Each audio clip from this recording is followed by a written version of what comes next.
այս ամբողջ պատկերը որպեսի մարդիկ հասկանան, այս ամեն ինչը պետք է մարդկանց պարզ բացատրել, շատ պարզ խնդիր է։ Ի վերջո մենք ինչ ենք առաջարկում, մենք առաջարկում ենք հետևյալը, որ իսկապես մեզ պետք է հայ-ադրբեջանական բանակցային process-ի մեջ իսկապես իրական խաղաղության բազան դրվի, իսկապես այդ բազան դրվելուց հետո Ադրբեջանը որ տեսնի, որ մենք ունենք արդեն դաշնակից, որը շահագրգռված չի, որ Հայաստանը անընդհատ զիջումների գնա, եւ այդ դրա արդյունքում փաստացի մենք կարողանանք իսկապես մեր 500 կիլոմետրը դեմարկացիայի, դելիմիտացիայի բանը ավարտենք, նույն առնվազն գոնե 90%-ը ավարտենք, որից հետո արդեն մենք արդեն պայմանավորվենք, որ թե ինչպես կարանք առևտուր անենք, սահմանները բացենք, աշխատացնենք,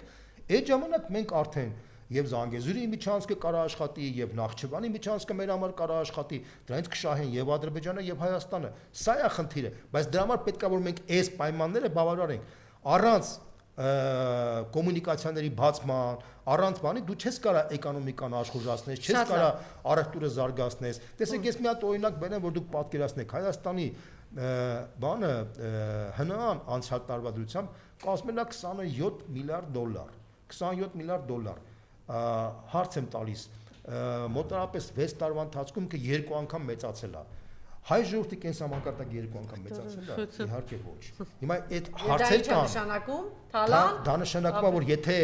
քո ՀՆԱ-ն երկու անգամ մեծանում է, բայց քո երկրի ժողովրդի մակարդակը ոչ միայն չի մեծանում, այլ նաև նվազում է, դա նշանակում է, որ այս տնտեսական աճից օգտվում է շատ նեղ շրջանակ, իսկ դեր շրջանակը կարող օգտվեն մարդիկ, որոնք մոտ են իշխանությանը, շատ պարզ իմաստով Թալան։ Հա, այսինքն փաստացի կարելի ասել, որ որպեսի մենք կարողանանք նորմալ իշխանություն, տեսեք օրինակ ես մի օրինակ բերեմ, Վրաստանը իր 90-ական թվականից թեև Վրաստանում բանը 3.7 միլիոն մարդ է ապրում, ի տարբերություն մենք 3 միլիոն ենք մոտավորապես, այնտեղ միշտ իրանց հնան պակաս է եղել Հայաստանից։ Ավելին կարամ ասեմ 2010 թվականի դրությամբ, 2010 թվականի դրությամբ Հայաստանի ՀՆԱ-ն կազմել է մոտավորապես 12 միլիարդ դոլար, իրանցը կազմել է 10 միլիարդ դոլար, 10 միլիարդ։ Եվ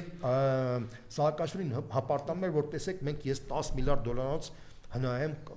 բանարել, սարքել։ Հիմա իրանց ՀՆԱ-ն 37 միլիարդ դոլար է, մեր մոտ 27 միլիարդ դոլար է, ավելի քան 34%-ով փաստորեն ավել է։ Հիմա մի հատ հարց եմ տալիս, Վրաստանի անցյալ տարվա տնտեսական աճը կազմել է 7.2%, մերը 4.8%, 50%-ով ավելի մեծ նույն մակարդակի երկրներ են, ո՞նց եք բացատրում։ Ընդ որում նույն մակարդակի պայմաններում տեսեք անցյալ տարի։ Ինչ պրոբլեմներ է ստեղծում Վրաստանի համար։ Այդ եմ ուզում համար։ ասեմ, անցյալ տարի Արևմուտքը փաստացի բոյկոտում էր, ճնշում էր, հսկայական փողեր էին դնում, որպեսզի իշխանությունը փոխեին, քաոս էր առաջացնում։ Այս հիշեք ինչ կատարվեց, ճնշումներ, սանկցիաներ, պատժամիջոցներ, բան Հայաստանը կղզյակ, դեմոկրատիայի կղզյակ, հիմա ցուցանիշներ ասեն, որ դուք պատկերացնեք, հարգելի ժողովուրդ։ Ուրեմն Վրաստանում, ուրեմն 7.2% տնտեսական աճ, մեր մոտ 4.8% տնտեսական աճ։ Իրանց մոտ կոռուպցիայի ցուցանիշը գործակից կա կոռուպցիայի 0-ից մինչև 100 գործակից կա կոռուպցիայի, թե որ երկիրը ինչ կոռումպացիայի չափանիշներ ունի։ Ամենամաքուր երկրները համարվում են Դանիան, որը 90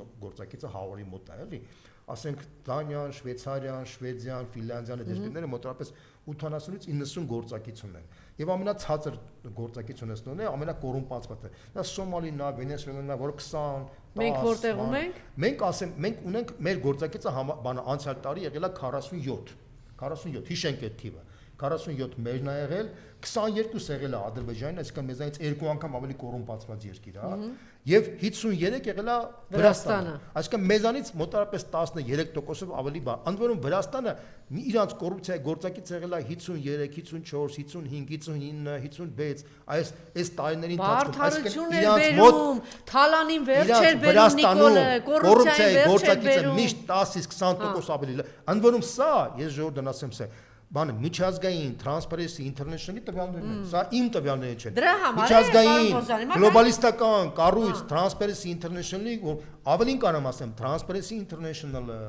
հայտարարել է, որ Հայաստանում ցավոք համակարգային կոռուպցիան պահպանվել է, ինչպես որ կար մինչև 2018 թվականին եւ շարունակվել է պահպան 2018 թվականից հետո, այսինքն էական փոփոխություն չի եղել, եղել է փոփոխություն,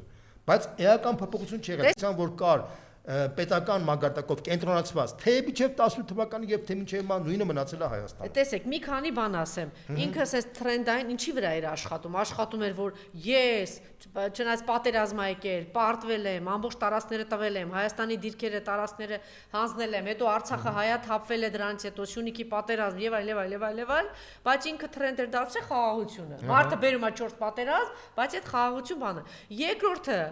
աշխատացնում էր այն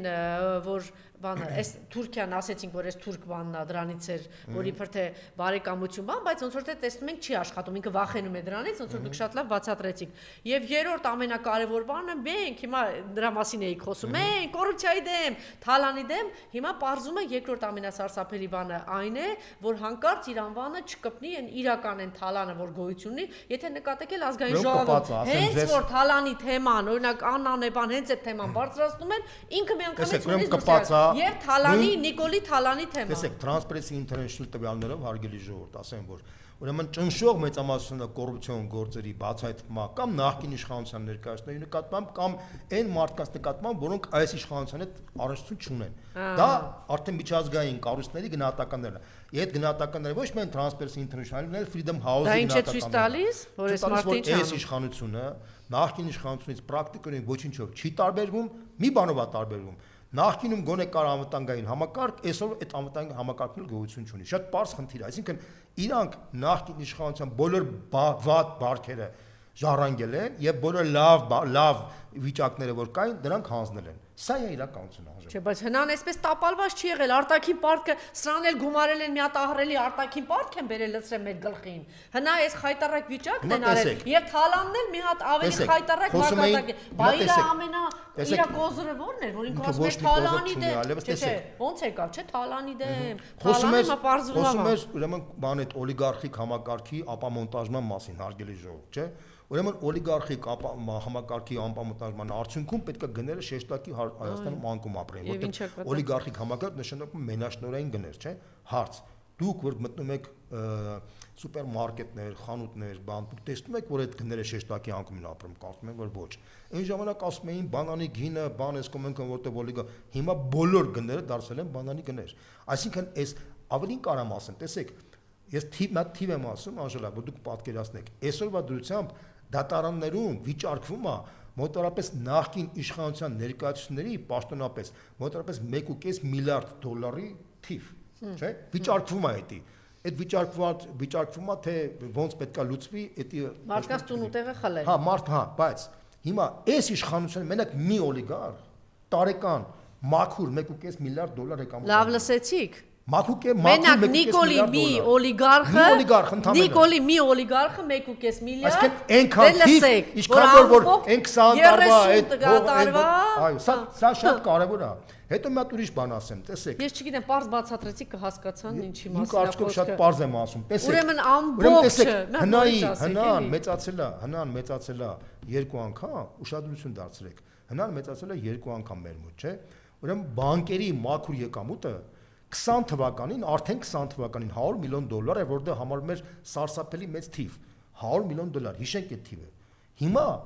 ուրեմն 25 թվականի տվյալներով դարձել է 1 միլիարդ 100 միլիոն դոլար։ 1 միլիարդ 100 միլիոն դոլար, այսինքն բանկերի եկամուտը ընդամենը 5-6 տարվա ընթացքում մեծացել է ուղիղ 10 անգամ, հարգելի ժողովուրդ։ Հիմա հասկացեք, թե ով է շահել այս բանը հնայի մեծությունից։ Բացառապես մենակ շատ նեղ մի հատ շերտեր եւ այսօրվա իշխանության մոտ Նիկոլի թիմակիցները, չէ՞, Նիկոլի միլիարդերները Նիկոլի մոտ օլիգարխիկ Պարզապես ինչով է տարբերվում Նիկոլ Փաշինյանը նախկիններից։ Նախկինները պարզոնակ պրիմիտիվ էին, իրանց օլիգարխներին, մանրմուն օլիգարխներին բերում էին ազգային ժողով, այդ մարդիկ գալիս էին, մարդիկ տեսնում էին ներվայնանում են դրանից, այդ ներվայնությունը մարդկանց վրա տպավորություն է թողնում, որ իսկապես որը հիմա ինչ անում սա այդ իր հիմա տեսեք, ինքը իր օլիգարխներին թաքցնում է, ճիշտ է անում, որովհետև խելոք ինքը ավելի խելոք է։ Ո՞նց է թաքցնում, այսինքն։ Չի մտցնում, ինքը պարլամենտում մարդիկ չեն տեսել այդ մարդկանց։ Վիվարոյի տերիտիրոջը մարդկանց նույնիսկ անազգանունն էլ չգիտեն, դեմքն էլ չեն ճանաչում։ Այդ ասես նալբանջաններ չեն ճանաչում։ Հարցը դրա մեջ չի, բայց ինքը ավելի խելոք է վարվում։ Իր հսկայական կոռուպցիան թաքցնում է, որպեսզի մարդիկ չտեսնեն, չներվանանան, բայց իրականում մարդիկ դրանից շատ ավելի անգամներով են աղքատանում, քան նախկինում էր։ Սա շատ պարզ է։ Ես չեմ ասում, որ նախկինում լավ էր, Պարզապես այն ինչ որ ինքը խոստացել է նախ բոլորին խաբել է, եւ ինքը այդ նախկին օլիգարխիկ խաղի կանոնը ինքը տասնապատկել է դրա համար։ Սա է հարցը։ Դա աննորմալություն է, որ երկրի հնան երկու անգամ մեծանա, մարդկանց կենսամակարդակը չբարձրանա։ Մարդկանց միջին աշխատավարձը այսօրվա դրությամբ $850 կարգի է, պլյուս մինուսով։ Հարց եմ տալիս մարդկանց, որոնք ապրում են, ասենք, չգիտեմ, Վանաձորում, Գյումրիում, դուք բանը միջին $850 աշխատավարձ եք ստանում։ Ես կարծում եմ, որ ոչ։ Հիմա թվեր ասեմ, պատկերացնեք։ Ուրեմն աշխատողների 30%-ը ստանում է մինիմալ աշխատավարձ, $75,000 աշխատավարձ։ 30%-ը։ Իսկ 75,000-ը դա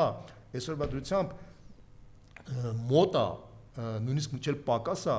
սպառողական մինիմալ զամբյուղին Հայաստանի։ Այսինքն 30%-ը պաշտոնապես սպառողական զամբյուղի չափ են ստանում այդ։ Այսինքն մարդիկ մինիմալ ծայրի, ասենց հազիվ ծայրին հասնելով են ապրում։